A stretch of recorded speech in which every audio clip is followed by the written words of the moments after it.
Okay, just a reminder of the links between this and what we did at the start of the year.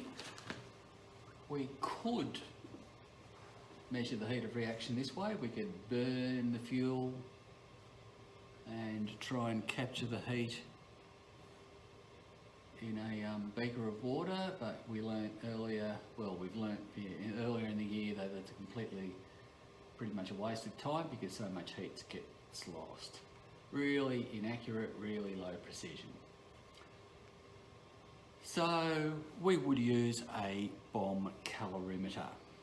So let's have a look at the different types of calorimeter that are produced. If you're doing an aqueous reaction, reaction involving solutions, then you would use a solution calorimeter. This is the prep we would normally do. Foam boxes with a metal insert, and that metal insert holds 100 mils of solution. It has a heating element, so we can heat it up with a bit of electricity. It's got a thermometer, and there's some way to stir the solution to ensure an even temperature.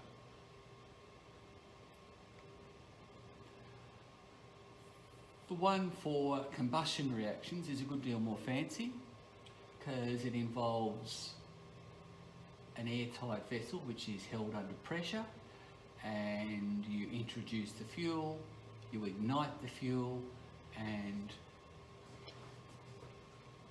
capture the energy released in the water that surrounds it. So same with the solution calorimeter. We measure how much energy gets released by how much it heats up the water in the calorimeter. Usually 100 mils, certainly for the solution calorimeters, there's always 100 mils of solution in it. So we can measure the rise in temperature of that water and then use that to work out how much energy gets released. So again, we've got the pressurized vessel, we've got the heating element, we've got an insulated container, we've got a stirrer, stirring the water of course on the outside, thermometer measuring the temperature of the water outside the bomb, insulated container as well. Now, a few years ago now, they asked a question, and the diagram you've just seen is a classic textbook diagram of a bomb calorimeter, but when they marked that exam question, they required 2 additional features, which I thought was fairly unfair. So we go back to this, we have a look at this. What are 2 things that are missing from this diagram? Well, we look at the bomb. What's inside the bomb? We've got fuel, we've got oxygen under pressure. How does anything actually get into that bomb? So there is no way of introducing stuff into the bomb. You need something like a stopcock, a tube with a tap on it that you can use to introduce the fuel and the oxygen. The other thing is there's no way of actually igniting the fuel. That's a heating element there. It's not explicitly labelled as an ignition thing. So they're the 2 things that VCAR decided that you need. Something to ignite it, like a spark generator and a stopcock.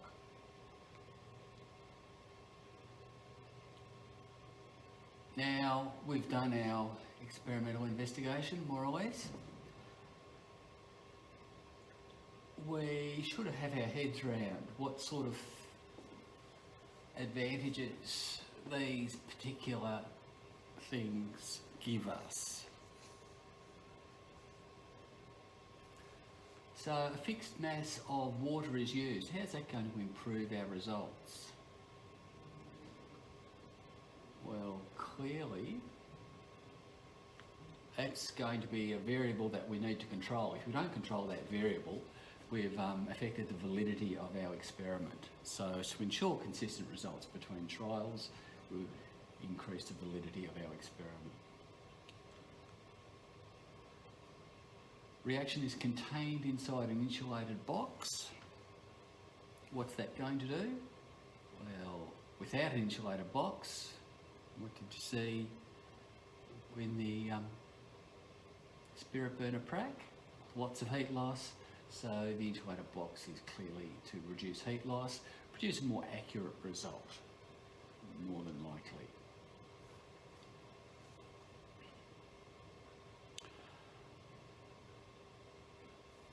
The last one, the water/solution is mixed with a stirrer, so that's going to ensure an even temperature throughout the liquid, and so that's going to reduce the effect of positioning of the thermometer, improves accuracy, possibly improves precision as well.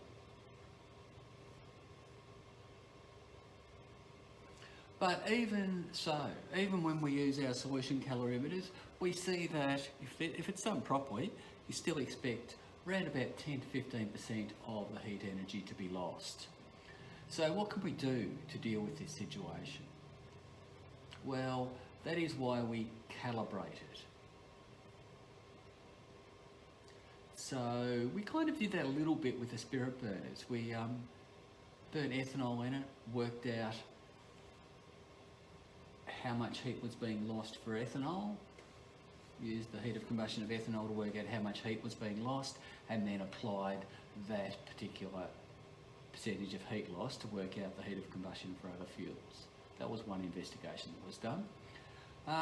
It's a slightly more fancy way of doing it normally with a calorimeter, and that's by using often electrical energy to deliver a known amount of energy, and you can work out from the change in temperature exactly how much energy is required to heat the calorimeter by 1 degree. That is known as a calibration factor. So let's go through that process.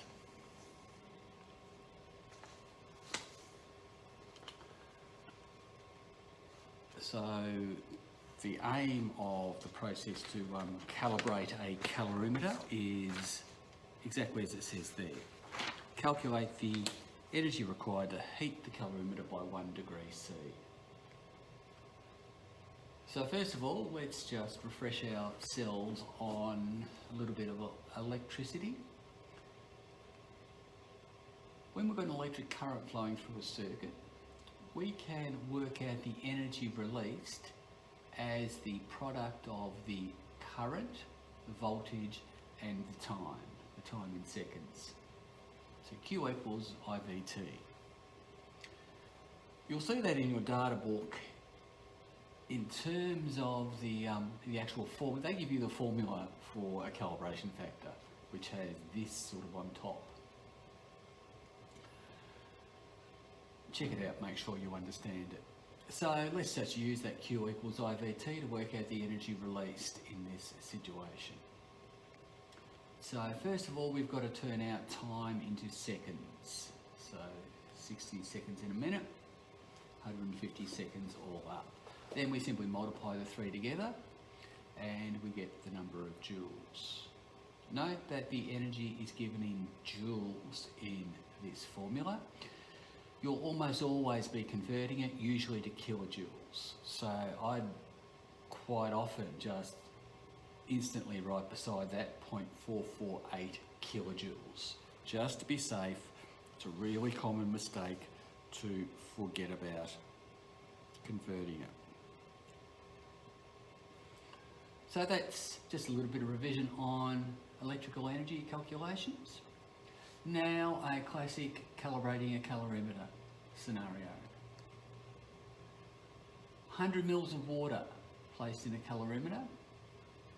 You let the temperature get steady, record the temperature, pass a known current at a known voltage for a known amount of time, and you see the temperature rise from 17.6 to 21.2.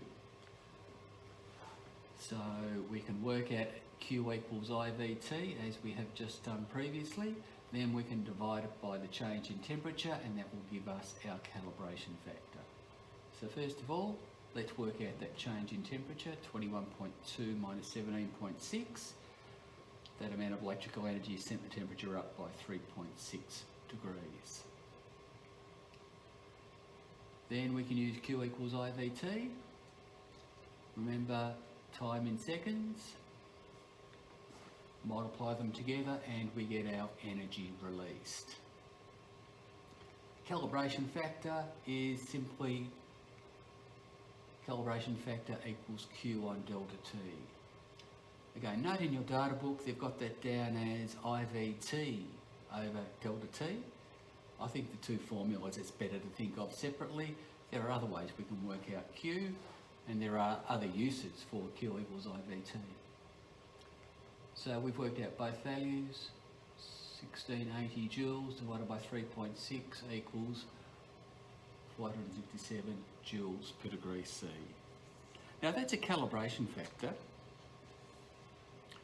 that we can apply to other chemical reactions in that same calorimeter containing the same volume of solution. So 100 mils is what that calorimeter has been calibrated to. So have a go at the question, and hopefully you get the answers there. Submit them online,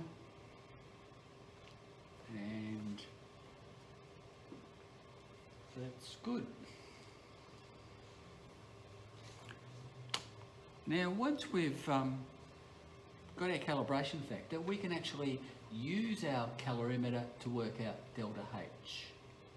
So the first step in any calorimeter prac is to determine the calibration factor. Then we do the chemical reaction.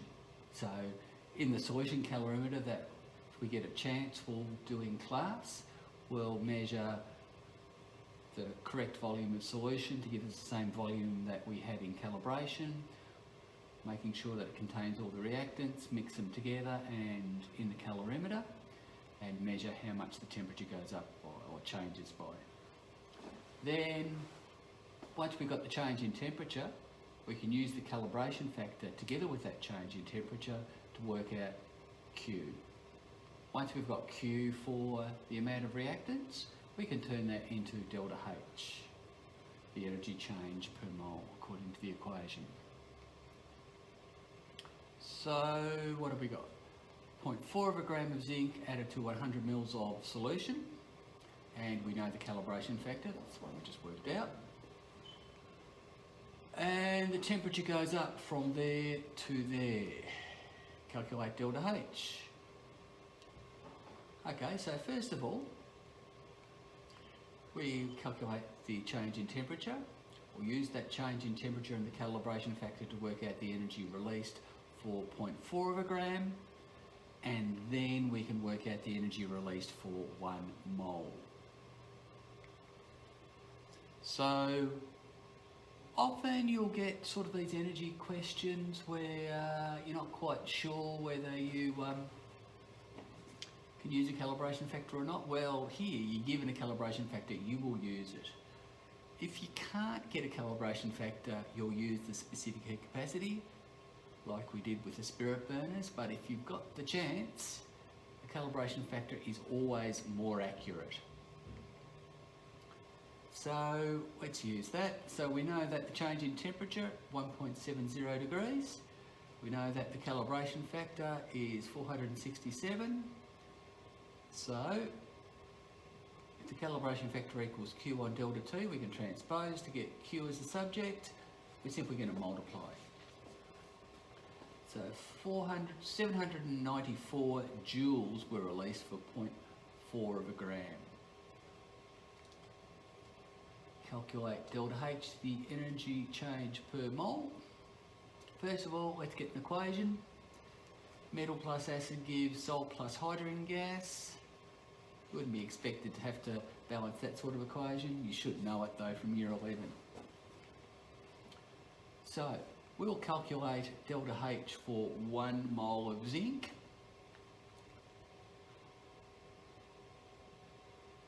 And first of all, that means knowing the number of moles. So if we've got 0.4 of a gram of zinc divided by the molar mass to get the number of moles, then use the formula from earlier in the year, delta H equals Q on N.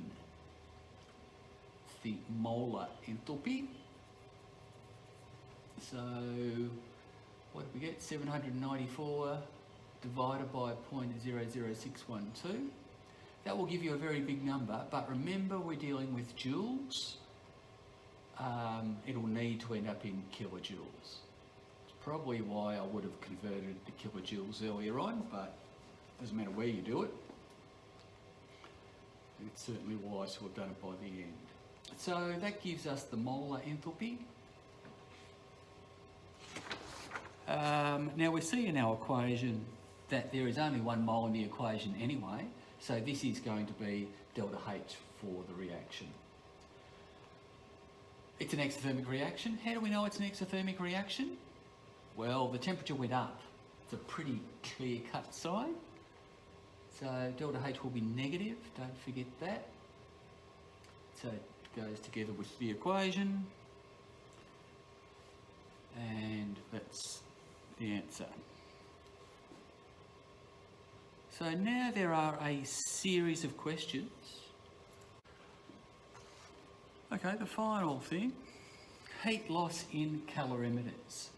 Now we know that calorimeters aren't perfect in the way they're insulated, so there will be some heat loss. And best way to look at it is to measure what happened to the temperature and plot the data. Graphs are wonderful things. So this is what we did. So steady, exactly 20 degrees in our calorimeter. We turned the temperature on, turned the current on, and the temperature went up. A little bit more slowly at the start, then up and up and up, until at 240 seconds, that instant we turned the current off. Now we notice that the temperature went up ever so slightly over the next 30 seconds before very slowly beginning to decrease. A little bit of random variation there, but a steady decrease in temperature.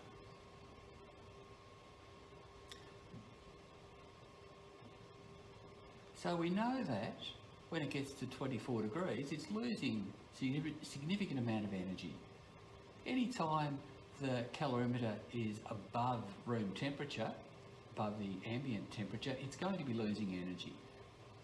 And we can compensate for that in various ways. So when we're doing our calculations, we're not interested in the temperature when the current was switched off. We're interested in the maximum temperature. So 24.1 rather than whatever that is, 23.9, so 24. So first of all, T max and the other points that are made there.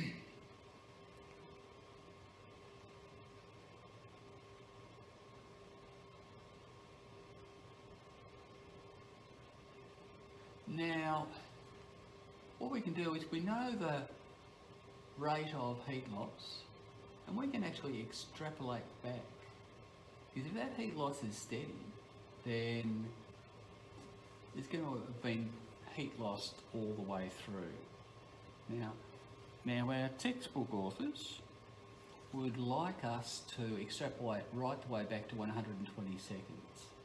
But since heat loss is proportional to how much hotter than the external temperature it is, the heat loss up here when it's 4 degrees hotter is going to be much more rapid than the heat loss down here when it's only around about 1 degree above the external temperature. So it's not actually valid to extrapolate all the way back to 120.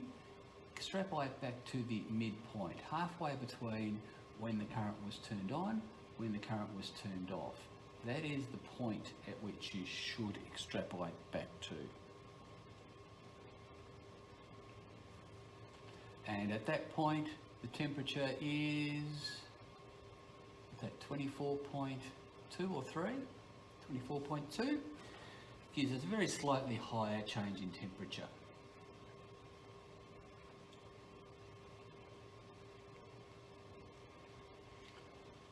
Okay, final bit of work, just a little bit more revision on units and prefixes.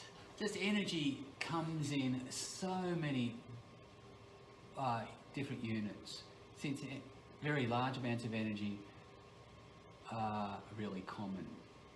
And you'll also be aware of the varying units of mass as well.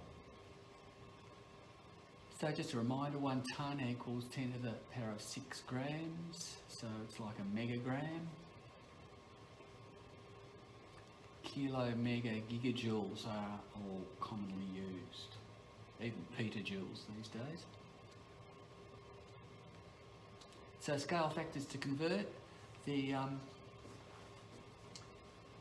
difference in powers of 10 between the prefixes. So to convert gigajoules to kilojoules, what do? Look at the difference between giga and kilo. 10 to the 9 down to 10 to the 3, that's 10 to the power of 6 difference. 6 powers of 10 different. Now, gigajoule is much bigger unit than kilojoules. You can have a huge number of kilojoules if you've got a gigajoule. So we're going to multiply by our scale factor to convert. So 0.056 times 10 to the power of 6. Get that properly into standard form, hopefully, and that's what you'll get. Joules into megajoules. So this time we've got the base unit, which is 10 to the power of 0. So we're going from 10 to the power of 0, in the middle there, up to 10 to the power of 6. So we're going up by 10 to the power of 6. Now we're going to a bigger unit. So we'll divide this time. So 1256 divided by 10 to the power of 6 is going to give you a pretty small number of megajoules. Tons to kilograms. So just remember what a tonne is, 10 to the power of 6 grams. So we're going from 10 to the power of 6 down to 10 to the power of 3. Scale factor is 10 to the power of 3. Going to a smaller unit, so we multiply. And that is what we will get.